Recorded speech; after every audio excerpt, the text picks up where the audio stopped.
Hello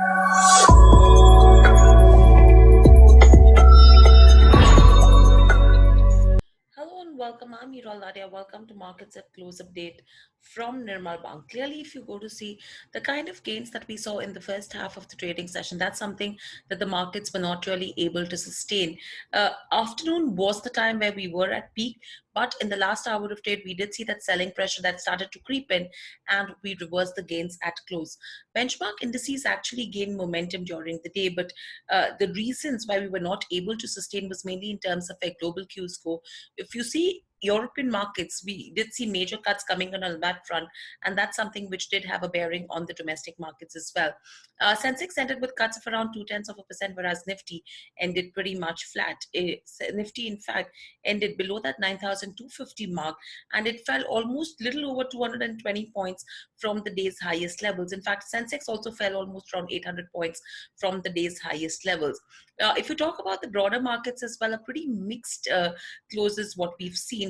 You had BSE Midcap Index, which ended with gains of almost around 0.7%, whereas if you talk about the Small Cap Index, which ended with cuts for almost around 0.1%.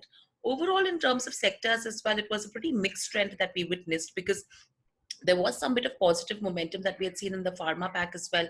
However, if you see Nifty Pharma index, that ended in the negative. It gave up majority of the gains. It was mainly auto, IT, metals, as well as the infrastructure names that were the top gaining sectors in today's session. Whereas if you talk about Bank Nifty as well, that was down almost around 2%. If you talk about Bank Nifty, it was the financials which actually dragged the overall markets lower as well. You had ICICI Bank, HDFC, Tillmans. These were the top contributors to the index fall in today's session. However, you did have IT majors like TCS, Infosys, and if you talk about RIL and Maruti, these were few of the counters that actually came to rescue today. In fact, because of these 4 to 5 counters, we did see some bit of support that was given to Nifty and Sensex, and didn't see further cuts on that front. So overall, if you go to see no major moves in terms of the upside, it seems to be that we are going to trade in that narrow range that we have been seeing.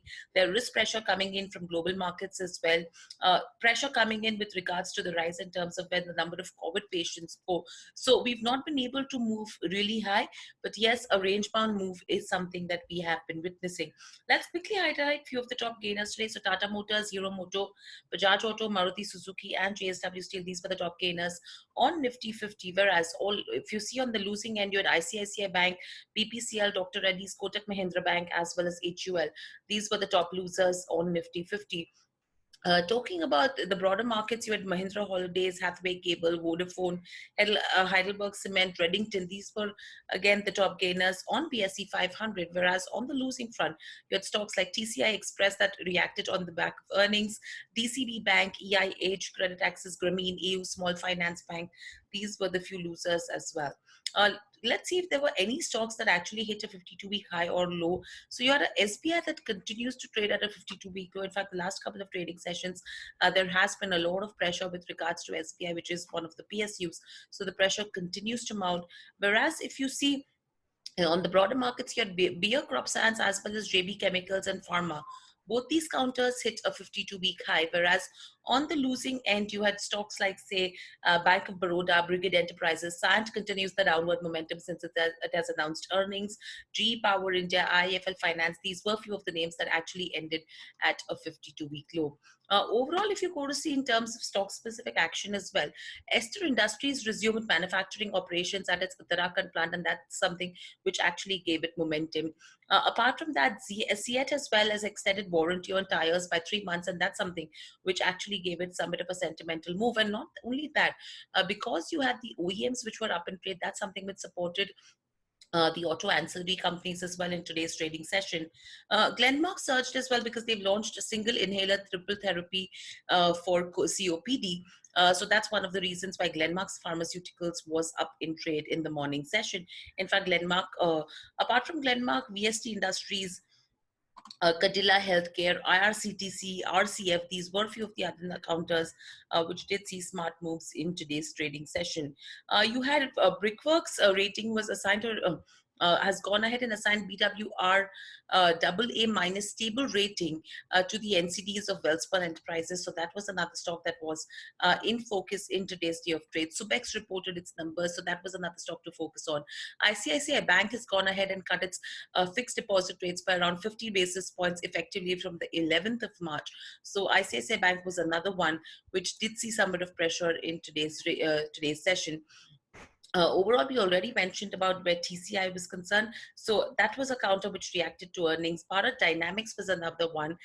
Department of Investment and Public Asset Management, that's DIPAM of the Ministry of Finance, has appointed Yes Securities, Elara Capital, and IDBI Capital as merchant bankers and selling brokers for divesting its stake in Bharat Dynamics. And the government will be divesting almost around 15% stake, from the 87.75% that they hold in Bharat Dynamics. So that was another counter that was in focus. Mahindra Holidays, we already mentioned, was another one. Wockhardt as well. They've returned to profitability in the fourth quarter, and they reported a net profit of almost around 48 odd crores as compared to a net loss of almost around 15 odd crores in the previous quarter.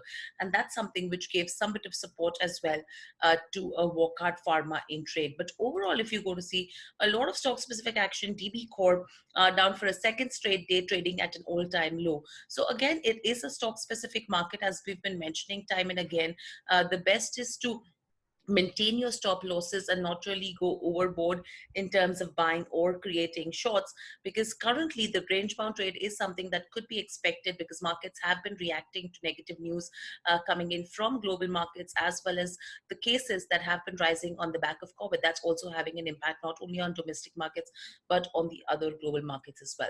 That's all that we have in the post market update from Nirmal Bank. Thanks for watching. You could subscribe to our channel on YouTube and follow us on Instagram, Facebook, Twitter, and LinkedIn.